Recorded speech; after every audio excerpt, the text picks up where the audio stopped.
Doctor Mahesh, north India में जो जहरीली हवा की चादर है उसकी वजह से लोगों का घर से बाहर निकलना एक खतरा बन गया है। लेकिन ऐसा भी नहीं हो सकता कि लोग घर से बाहर न निकले। अगर आप हमें कोई ऐसा काढ़ा बता दें जिसे लोग सुबह घर से निकलने से पहले पी सके, ताकि जहरीली हवा का असर कम से कम उन पर हो। All India institute of Ayurveda ने एक स्वास्थ्य रक्षा किट बनाया है और वो स्वास्थ्य रक्षा के लिए उसमें काढ़ा बनाया है जिसको हम हर्बल टी भी बोलते हैं। मतलब उसमें चाय की पत्ती नहीं है, वो टी के रूप में बना के पी सकते हैं। और उसमें खास तौर से हमने जो प्रयोग किया है उसमें द्रव्य जो अपने घर पे भी मिलते हैं, उसमें लवंग है, काली मिर्च है, दालचीनी है, अश्वगंधा है। ऐसे द्रव्यों को अगर वो सब चीजें घर पे नहीं मिलती है तो आप तुलसी ले लीजिए, तुलसी का प्रयोग कर सकते हैं। तो उसका जो काढ़ा बना करके आप पीते हैं, बाहर जाएं तब भी ले सकते हैं, आए तब भी ले सकते हैं, पर क्वांटिटी चाय में जितना डालते हैं बस उतना, उससे अधिक मात्रा में उसको नहीं लेना है। तो हमेशा क्वांटिटी का ध्यान रखें। और अगर किसी को थोड़ा बहुत समझने में दिक्कत हो तो जहां भी आयुर्वेदिक चिकित्सालय हो, जो भी कोई आयुर्वेद का चिकित्सक हो, उससे परामर्श लेकर के कि कितनी मात्रा में इनका प्रयोग करना है वैसा प्रयोग करें। अदरक का प्रयोग कर सकते हैं, तुलसी का प्रयोग कर सकते हैं, काली मिर्च का प्रयोग कर सकते हैं। तो इन चीजों का प्रयोग कर सकते हैं इसमें। और साथ में रसायन, आयुर्वेद ने रसायन बताया कि इम्यूनिटी अच्छी रहे उसके लिए च्यवनप्राश का प्रयोग है, हम च्यवनप्राश का प्रयोग कर सकते हैं। आमल की रसायन, जो न तो कहना चाहिए कि आमल की को शरीर के लिए बहुत ही उत्तम बताया है, पर उसको चिकित्सा के रूप में प्रयोग करना, तो आमल की रसायन आता है, वो इम्यूनिटी को अच्छा रखेगा। तो लंग्स भी आपके मजबूत रहेंगे, आपका हृदय मजबूत रहेगा। तो आपके इन दोनों पे किसी प्रकार का, इवन यहाँ तक कि कई बार ये जो प्रदूषण रहता है इसका मस्तिष्क के ऊपर भी प्रभाव पड़ता है। और विशेषकर वृद्ध लोगों में, या जिनकी इम्यूनिटी कम है, या जिनको कई प्रकार की डिजीज पहले से, कि काफी टाइम से डायबिटीज है, काफी टाइम से ब्लड प्रेशर की दवाई ले रहे हैं, या जिनको किडनी की प्रॉब्लम है, उनके ऊपर इसका प्रभाव ज्यादा होता है। तो उनको अपने स्वास्थ्य का ध्यान और ज्यादा रखना चाहिए। तो आयुर्वेद में कई रसायन है, तो अगर पास में कोई भी आयुर्वेदिक चिकित्सालय हो, आयुर्वेदिक चिकित्सक हो, तो उससे संपर्क करें और उसके परामर्श के अनुसार औषधि का प्रयोग करें। औषधि का प्रयोग अपने मन से नहीं करें, लेकिन घर पे रहने वाली चीजें जैसे कुल्ला करना गर्म पानी में, या फिर अपनों ने कहा कि थोड़ा सा आंखों को धो लेना, या नाक में जो ऑयल की बूंद है वो डालना, ये सब चीजें आप स्वयं कर सकते हैं। इसमें किसी प्रकार की कोई दिक्कत की बात नहीं है।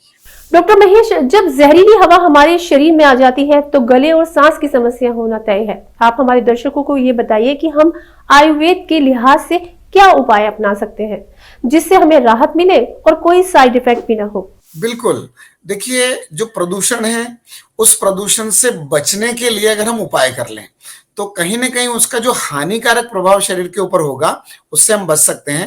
और उसमें सबसे पहले तो ध्यान रखने की जो बात है कि अगर आपको घर से निकलना जरूरी है, अब किसी को सर्विस पे जाना है, कुछ और काम है, तो चाह करके भी वो घर में नहीं रह सकता है, तो ऐसे में घर से बाहर निकलते समय थोड़ा सा मास्क का प्रयोग करना शुरू करें।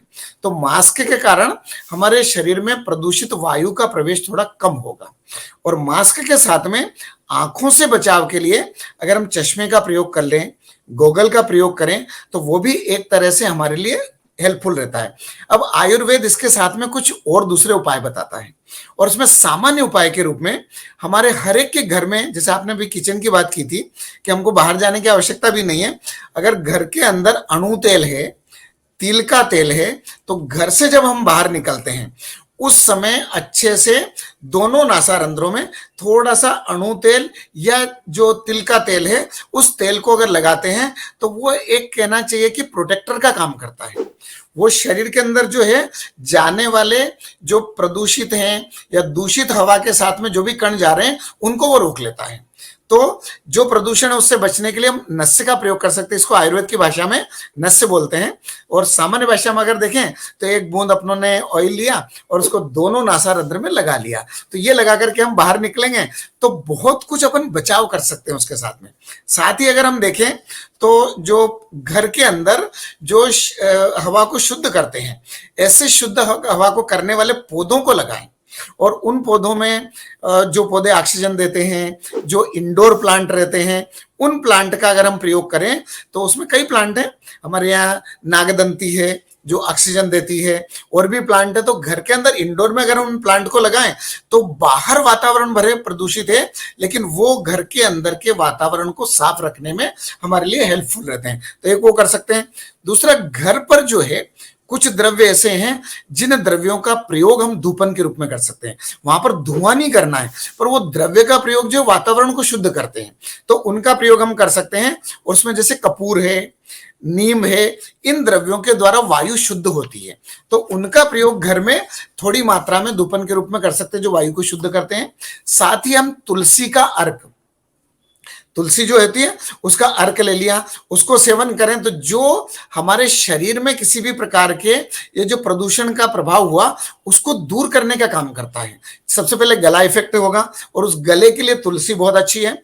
उसके साथ में अगर थोड़ा सा भाप लें, स्टीम ले, बाहर से आए उसके बाद में थोड़ी सी भाप ले ली हमने, उसी के साथ में आयुर्वेद में जो बता रखा है, काली मिर्च है, लवंग है, पुदीना है, इलायची है, इनका थोड़ा सा काढ़ा बाहर से आने के बाद अगर लें तो गले को ठीक करने में ये काम करेगा।